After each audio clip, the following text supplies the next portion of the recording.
হে জগতবাসী, আজ আমি শামীম আলী চিশতি আপনাদের সামনে আরও একটি আলোচনা নিয়ে আসলাম। সে আলোচনাটি হলো যে শরীয়তের ভাষায় একটি কথা বলা হয় যে মুরব্বীদেরকে দেখলে সালাম দিতে হয়। এই পাড়া প্রতিবেশী বা অচেনা লোক হোক, সালাম দিতে হয়। সালাম দেওয়া অনেক সোয়াব, কিন্তু সোয়াব যে বলা হয়, এই সোয়াবটা আসলে এই সোয়াব সম্বন্ধে আমি চ্যানেলে অন্য জায়গায় আলাপ করেছি, তো সামনে আরও কিছু আলোচনা করব। তবে সোয়াবের বিষয়টা গেলাম না। তবে একটি হাস্যকর বিষয়, অনেকেই আমাকে ভাবতে পারেন যে তিনি এমন একটা স্তরের লোক, তিনি এরকম ধরনের আলোচনা করলেন। না বাবা, যে হযরত মুহাম্মদ সাল্লাল্লাহু আলাইহি সাল্লামকে দেখা গেছে তিনি সাহাবাদের সাথে খুব আনন্দ করতেন এবং হাস্যরহস্য কথা বলতেন। সবসময় কি শাসন করা চলে? কখনো কখনো একটু আনন্দ দিতে হয়, কখনো কখনো একটু ভালোবাসা দিতে হয়। তো আনন্দ নবীজি যদি এরকম একটু করতে পারে, তো আমি অত, যেমন ওসমান গনি একজন সাহাবা, ওমর, তারপরে আবু বকর, তারপরে হযরত আলী, এরকমভাবে তারা গোল করে বসে একদিন দেখা গেছে তারা খেজুর খাইতেছিল। তো নবীজি এক জায়গাতে বসা, তখন খেজুর খেয়ে খেয়ে সবাই খেজুরের বিচিগুলো একটি জায়গাতে রাখে, যার যার স্থানে রাখতেছে। হঠাৎ করে খেয়াল করে দেখা যায় যে হযরত আলীর সামনে অনেকগুলো বিচি পড়ে আছে। তখন হযরত আলীর সামনে এতগুলো বিচি, কিন্তু এই বিচিগুলো এত কিলো কেন? এখন দেখা যায় হযরত মুহাম্মদ সাল্লাল্লাহু আলাইহি সাল্লাম যখন এই খেজুরগুলো খাইতো, তখন খেজুরের বিচিগুলো সে ওখানে রাখতো। ওই হযরত আলী যেখানে বিচিগুলো রাখতো সেখানে রাখতো, কিন্তু হযরত মুহাম্মদ সাল্লাল্লাহু আলাইহি সাল্লামের সামনে এই বিচিগুলো রাখতো না। তখন কি হলো, খেজুর খাওয়া শেষে তখন হযরত মুহাম্মদ সাল্লাল্লাহু আলাইহি সাল্লাম হাসি দিয়ে বলতেছে, এই তোমরা কি জানো আজকে সবচেয়ে বেশি খেজুর কে খেয়েছে? তখন সাহাবাগণ বলতে লাগলেন যে হুজুর, কে সবচেয়ে বেশি খেয়েছে? আমরা তো খেয়াল রাখিনি, হুজুর আপনিই বলেন দয়া করে।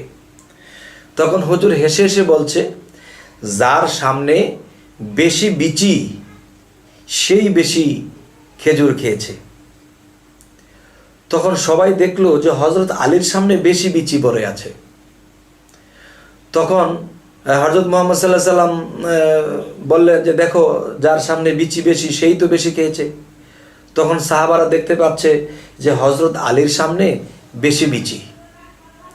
তখন হযরত আলীর সবসময় তার জ্ঞানের বিষয়টা বেশিরভাগ ঠোঁটের মধ্যে এসে থাকতো।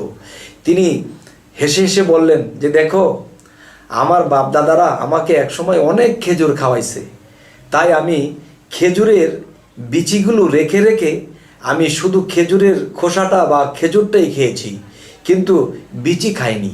দেখো, আমাদের নবী হযরত মুহাম্মদ সাল্লাল্লাহু আলাইহি সাল্লাম, তার সামনে কোনো বিচি নেই, তার বাপদাদা কখনো খেজুর খাওয়ায়নি, তাই তিনি এই খেজুর পেয়ে বিচি সহকারে খেয়ে ফেলেছে। এর কারণ হলো যে নবীজির সামনে কোনো বিচি নাই, তিনি বিচি সহকারে খেয়ে ফেলেছে।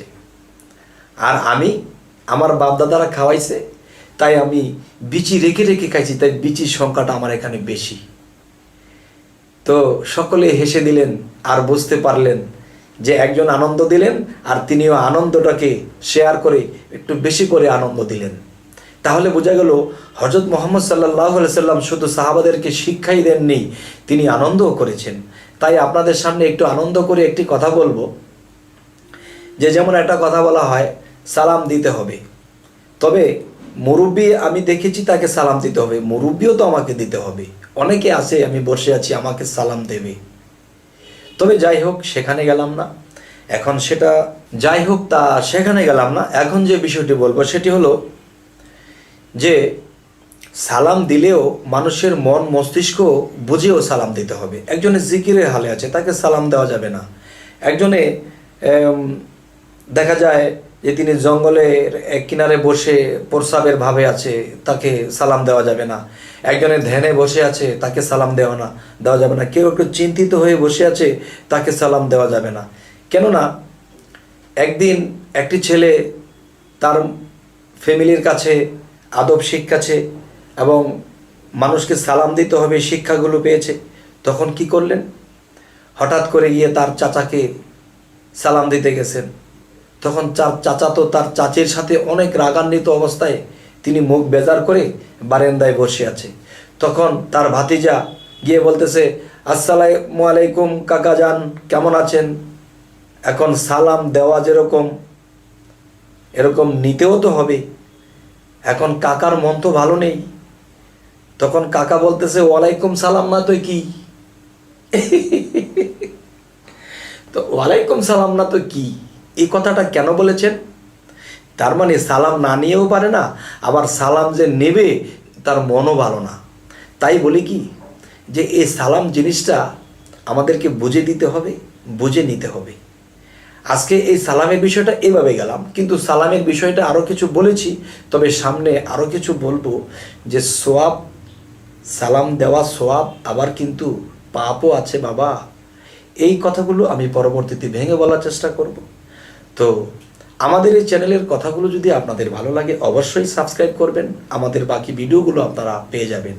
তো আজ এই বলেই রাখছি, সকলেই ভালো থাকবেন। আল্লাহ হাফিজ।